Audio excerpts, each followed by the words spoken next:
നമസ്കാരം. ഇന്നത്തെ സുഭാഷിതം 1051 ദിവസം. സമർപ്പണം ശ്രീ PMN നമ്പൂതിരി. അവതരണം ഗീത K നമ്പൂതിരി, ആലക്കോട്ടിലും. യാദൃശം ഫലമാപ്നോതി കുപ്ലവൈ സന്തരഞ്ജലം താദൃശം ഫലമാപ്നോതി കുപുത്രൈ സന്തരം സ്തമാ.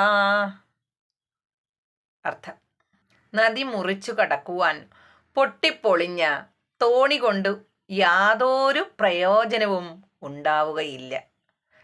അതുപോലെ തന്നെ ലൗകിക ജീവിതമാകുന്ന ഈ കടൽ കടക്കുന്നതിന് സത്പുത്രൻ അല്ലെങ്കിൽ ഒരു പ്രയോജനവും ഉണ്ടായിരിക്കുകയില്ല. അതായത് കൊള്ളരുതാത്ത പുത്രനെ കൊണ്ട് ഒരു പ്രയോജനവും മാതാപിതാക്കൾക്ക് ഉണ്ടാവുകയില്ല എന്ന് സാരം. ഹരി ഓം. നന്ദി. നമസ്കാരം.